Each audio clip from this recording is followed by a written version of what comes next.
going on, guys? L3 here, and today I'm bringing you some more Assassin's Creed 3 multiplayer gameplay. Now, this is an earlier match of Deathmatch. I think I'm using Glimmer and Smoke Bomb for this one. I think this is my first time actually using Glimmer. So, no, I'm using Glimmer and Disguise, excuse me. I don't even have Smoke Bomb unlocked yet. But anyway, I'm playing the Vizier, which he's not really a Vizier, but that's who he reminds me of, so that's who we're going to say what his name is. So anyway, we're playing this match, obviously, against some more newer players as well, because I think this is the second night that the game came out, so of course there's still newbie players playing. But anyway, I'm not going to really focus on the gameplay. There isn't really anything that stands out in the gameplay, nothing spectacular. It's a 10K game, but that's not a really huge deal, I guess. But anyway, I'm kind of ramble a little bit about not giving a fuck, and I know that sounds really strange, but let me kind of go into things here. I always try to go into commentaries with the mindset that there's a purpose behind it, and usually I have some type of purpose. Usually there's some type of agenda that I'm doing commentary for. It's either to showcase something or to maybe give life tips that I feel like I can share, or maybe ask for help, or it could be really anything. But if people follow me for a while, you know I do have a couple of inspiration commentaries where I do speak my mind and I do kind of share thoughts on certain things. So let me kind of give you the topic here, not giving a fuck. And, you know, it may sound really strange or really arrogant or what have you, but really it's something that's kind of important, because I think until kind of recently I've been this guy that feels like I should always please people.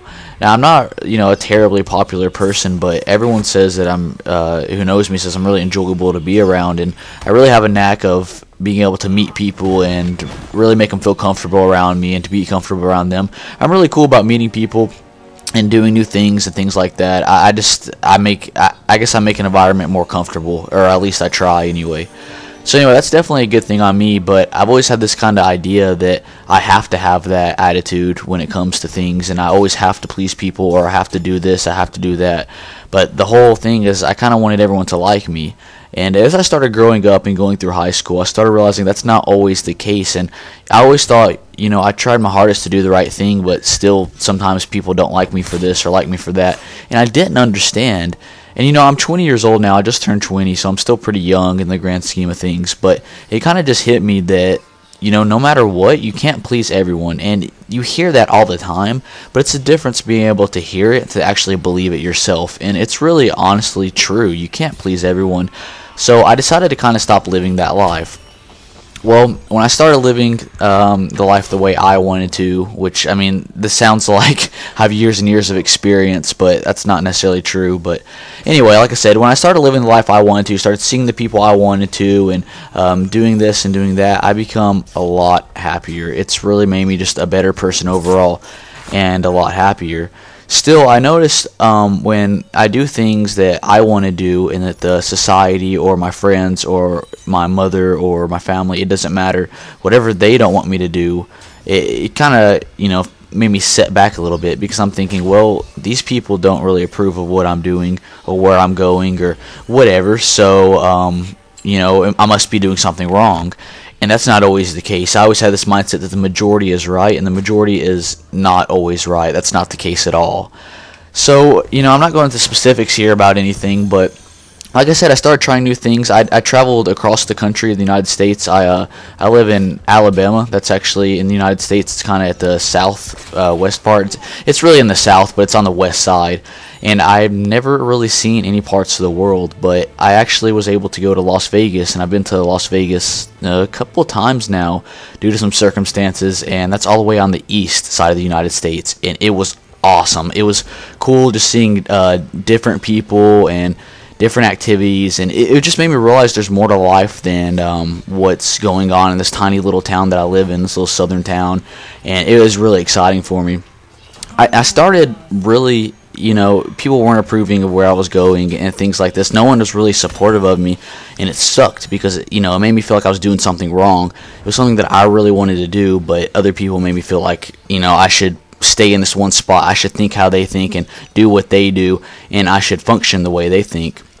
And, you know, one of those things, kind of like an epiphany, it just kind of hit me again that one day I'm gonna be dead. I mean, I know that sucks and that sounds really, really bleak, but don't let it be. One day we're all gonna be dead, and regardless of what you believe, that's 10 out of 10 people do die. And I could live my life caring what these other people think and live my life to their standards, or I could live it the way I want to. And if I live it the way they want to, I'm going to die basically living someone else's life. If I live the life I want to, well, it's going to make me a happier person in the long run. And tomorrow's never promised for anyone, so I think I'll choose the latter and just do what I want to do there. And kind of again, like I said, it just hit me that that's very, very important in life, to do what you want to do and see what you want to, not because your parents want you to do something or your friends want you to do something, what you honestly want to do, because you have one life, and that's really all there is, regardless of what you believe. Personally, I believe that when you die, that's it. I don't really believe any type of a supernatural being or something. Sorry if that offends you. That's it comes back to that thing where I can't think like other people. I think for myself. And I think it's just kind of like when you die, it's just like before you're born. No one remembers before you're born, right? So same thing when you're dead. It won't be a really big deal to you because, you won't really remember it. So that's kind of my whole thing on that. Sorry for sounding bleak, but what I'm saying is live your life the way you want to, and that's that. And so, not giving a fuck, I went through a little stage where I didn't care what anyone thought, kind of wanted to be more rebellious. I wasn't really rebellious in my teenage years. I was kind of, I didn't make like awesome grades, but my wild nights consisted of Halo 3 and Papa John's Pizza with a couple of buddies. It was never going. I'll go to a couple of parties, but I wasn't much of a drinker. Never really done like marijuana or recreational drugs. I never liked that. I kind of did my own thing, and I think I was a lot happier and healthier because of it. So, and that goes back to that thing again where, I would lose friends or make friends because I didn't do this and didn't do that. Most of my friends turn to potheads, now that I think about it. I don't really understand what that's about, but whatever floats their boat. But, like I said, about not giving a fuck. Be careful with that, because like I said, I went through my rebellious stage where I just didn't really care what anyone thought, and there's actually some things you should probably listen to. You shouldn't completely sacrifice who you are for not caring, because when you don't care for so long, I think you kind of become numb to the world, and you kind of become numb to certain aspects of things. And that's you want to experience all life. You want to experience the happiness and the sadness and the excitement and all of that. That's what makes life. And when you just say I'm not going to care at all, it numbs you to all of that, and you really don't get to experience anything good or bad. So that's kind of something to keep in mind. But from that process, I did learn that to stop caring as much what people think. And I'm still really learning it. I work with the public. I'm actually a manager at a place that the public, thousands of customers every day, and it's crazy. And sometimes you just have to remember that you can't. Other people are going to perceive you a certain way. That's just how it is. You can't really control that, but you can't really care too much either, because if that's the case, then you're not going to be living your life to your full potential. And that's really what you should be doing, especially to you younger folk out there who really, you kind of feel like lost or something. I really recommend a hobby, and not just video gaming, something you can really set your sights on. And I was just chilling being invisible there. How badass was that? But like I said, definitely set a hobby and things like that. If you're worried about not having friends, or not this, not that, don't worry. Don't, because things certainly do change as you get older. And what happened there, dear God? And it's important to remember that. Like I said, I do recommend a hobby, and just not really caring what other people think. It's hard. You can't. When people tell you to not really care what other people think, you hear that a lot, but again, it goes back to that thing. It's one thing to actually hear it, and one thing to actually believe it yourself. And more often than not, there's going to be some type of event in your life that pushes you to the edge, and most people don't know when to fight unless they're pushed to the edge.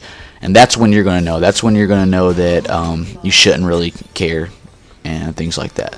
So anyway, hopefully you guys like this commentary. Thank you so much for listening. The match is kind of winding down here, but I just want to kind of give you some insight, and not really just for, this is not targeted towards younger audiences. It's targeted for anyone, because there's people who go through their whole life being really scared and worried of who they are, and it's very important not to be. And, the worst thing in the world that could happen is you be on your deathbed and, you know, having regrets. You don't want to have regrets.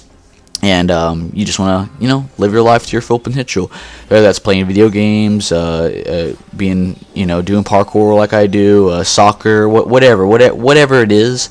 As long as you're happy, that's the only thing that matters. You know, there's this quote that says, "Oh God, let me think of it." It's, "I don't choose to be right. I choose to be happy," and that's the most important thing. So thank you guys for watching. I reached first here. I think my score was like 10,000. No big deal, really.